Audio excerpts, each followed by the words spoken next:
Foreign, I've had a long career in multiple industries. If you list my sins, I sound like the worst person on earth. But if you put those against the things I've done right, it makes much more sense. The value of beauty and inspiration is very much underrated, no question. But I want to be clear. I'm not trying to be anyone's savior. That is not the point. I'm just trying to think about the future and not be sad. For me, it's simply this. This is something that is important to get done, and we should just keep doing it or die trying. I don't need a source of strength, so quitting is not even, in my nature. I don't care about optimism or pessimism. We're gonna get it done.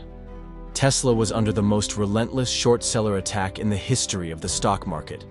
Tesla was the most shorted stock in the history of stock markets. This was affecting our ability to hire people. It was affecting our ability to sell cars. It was terrible. They wanted Tesla to die so badly they could taste it. Well, most of them have paid the price.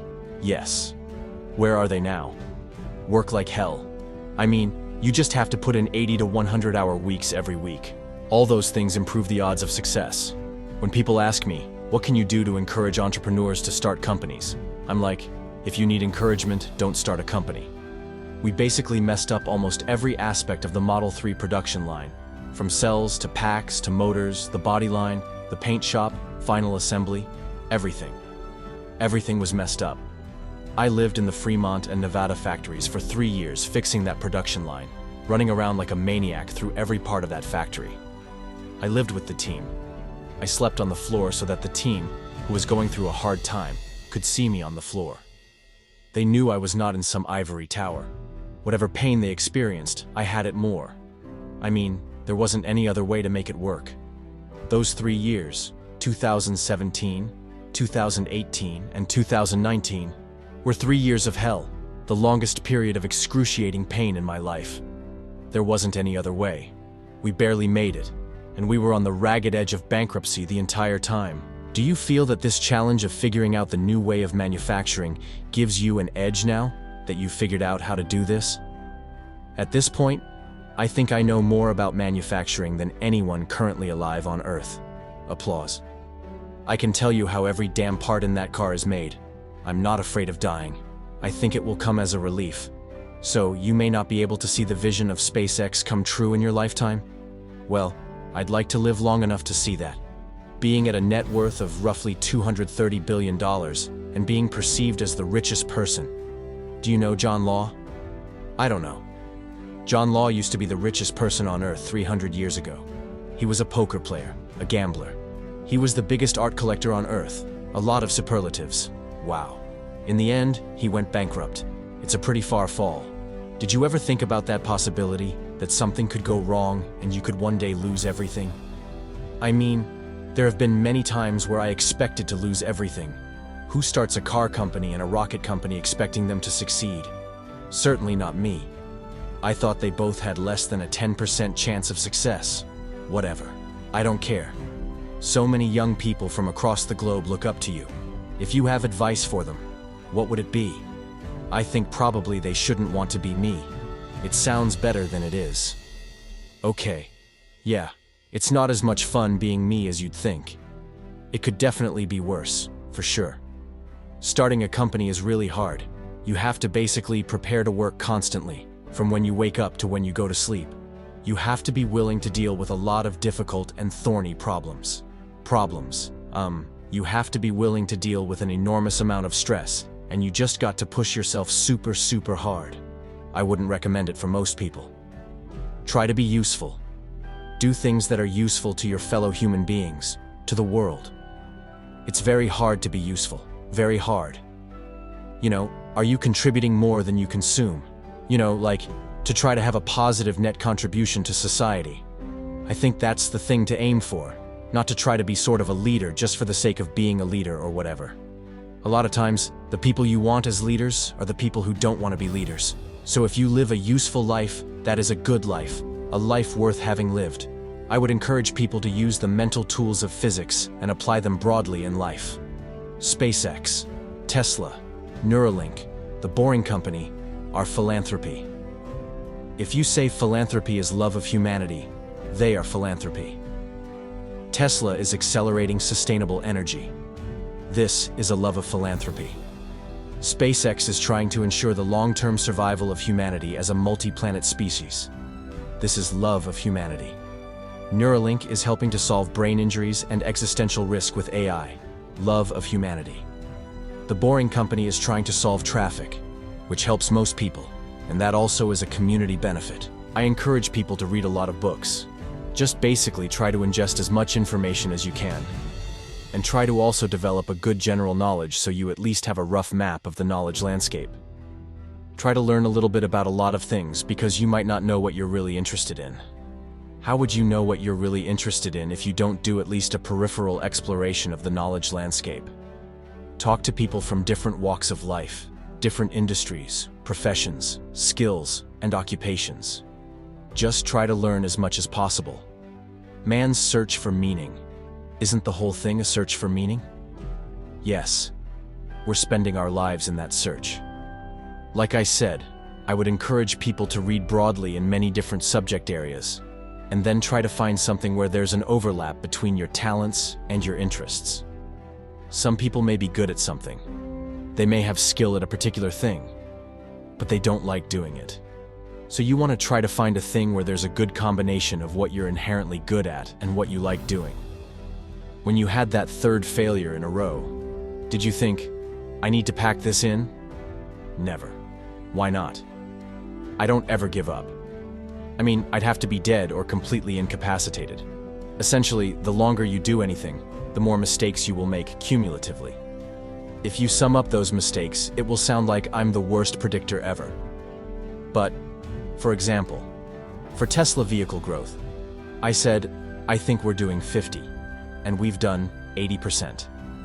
Yes, but they don't mention that one. I mean, I'm not sure what my exact track record is on predictions. They're more optimistic than pessimistic, but they're not all optimistic. Some of them are exceeded, probably more are later, but they do come true. It's very rare that they do not come true. I mean, I don't aim to disrupt for the sake of disrupting. It's more like thinking about what set of actions are most likely to lead to a better future. One of the things, obviously, in order for humanity to have a compelling future for civilization, is that we must have a clear path to a sustainable energy future. That's one of the things I think everyone would agree with. I'm not someone who tends to demonize oil and gas, to be clear. This is necessary right now, or civilization could not function. So I do think we actually need, at this time, more oil and gas, not less. But simultaneously, we need to move as fast as we can to a sustainable energy economy. I was living in the factory in Fremont and the one in Nevada for 3 years straight. That was my primary residence. No kidding, literally. Did you keep the couch? I actually slept on a couch at one point, on a tent on the roof. But for a while I was just sleeping under my desk, which was out in the open in the factory. And for an important reason. It was damn uncomfortable sleeping on that floor. And always, when I woke up, I'd smell like metal dust. Yeah, but I stopped using the couch because it was in a little conference room. There was a couch there, but I stopped using it and just slept on the floor under my desk so that, during shift change, the entire team could see me. That's important because, the team, if they think their leader is off somewhere having a good time, drinking Mai Tais on a tropical island, it's demotivating. The thing is that since the team could see me sleeping on the floor during shift change, it made a huge difference. They knew I was there, and that mattered. What kind of characteristics does an entrepreneur need to have to be someone like you? Well, I think certainly you need to be very driven and have a high pain threshold. Elon, you are reported by Forbes and everyone else as now the world's richest person. That's not a sovereign, you know. I think it's fair to say that if somebody is, like, the king or de facto king of a country, they're wealthier than I am, but it's just harder to measure. But what people do? So, $300 billion? I mean, your net worth on any given day is rising or falling by several billion dollars. How insane is that? Yeah, I mean, how do you handle that psychologically? There aren't many people in the world who even have to think about that. I actually don't think about that too much. But the thing that is actually more difficult, and that does make sleeping difficult, is that every good hour, or even minute, of thinking about Tesla and SpaceX has such a big effect on the company. I really try to work as much as possible, to the edge of sanity, basically. Tesla is getting to the point where, probably later this year, every good, high-quality minute of thinking has $1 million impact on Tesla. One of the biggest mistakes people generally make, and I'm guilty of it too, is wishful thinking. You want something to be true, even if it isn't true. And so you ignore the real truth because of what you want to be true. This is a very difficult trap to avoid, and like I said, certainly one that I find myself having problems with. But if you just take that approach of assuming you're always, to some degree, wrong and your goal is to be less wrong, then that helps. A challenge for entrepreneurs is to say, well, what's the difference between really believing in your ideals and sticking to them, versus pursuing some unrealistic dream that doesn't actually have merit? That is a really difficult thing to tell. Can you tell the difference between those two things? You need to be very rigorous in your self-analysis. You guys are the magicians of the 21st century. Don't let anything hold you back. Imagination is the limit. Go out there and create some magic. What does Elon have to say about how he takes risks? I literally just try to use the scientific method, frankly, and consider the importance of the outcome and what one is risking in order to achieve that outcome. But like I said, if the outcome is important enough, even if the probability of success is low, one must, I think, still do it, in my view. Some things are very important for having a good future. If we don't do them, well, we're in big trouble. And so, and then, how much of a risk really is it? Because if we don't take those actions, we won't have a good future. And I think the riskiest thing would be no action. I put a lot of stock in, certainly have a lot of respect for someone who puts in an honest day's work to do useful things, and just generally has, not a zero-sum mindset.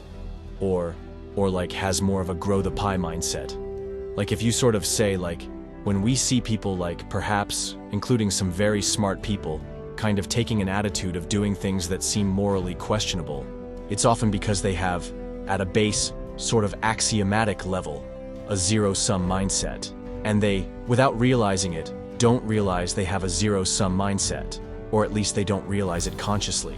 And so, if you have a zero-sum mindset, then the only way to get ahead is by taking things from others. If the pie is fixed, then the only way to have more pie is to take someone else's pie. But this is false. Obviously the pie has grown dramatically over time, the economic pie. So in reality, you can have more pie. The pie is not fixed. So you really want to make sure you're not operating, without realizing it, from a zero-sum mindset, where the only way to get ahead is to take things from others. Then, that's going to result in you trying to take things from others, which is not good. It's much better to work on adding to the economic pie. So, when I interview somebody, the nature of your question is always the same. I say, tell me the story of your life and the decisions you made along the way, and why you made them. And then, also tell me about some of the most difficult problems you've worked on and how you solved them. And that question, I think, is very important, because the people that really solve the problem, they know exactly how they solved it. They know the little details. And the people who pretended to solve the problem, they can maybe go one level deep, and then they get stuck. Are you happy at the moment? I think there are degrees of love. But certainly, for one to be hopefully happy, I think you have to be happy in work and happy in love. I suppose I'm medium happy. There are degrees of happiness. Can love for projects or work compensate for love among people? I think love of work, in my experience, could at best make one halfway happy. What was your biggest challenge in life? One of the biggest challenges, I think, is making sure you have a corrective feedback loop and then maintaining that corrective feedback loop over time, even when people want to tell you exactly what you want to hear. That's very difficult.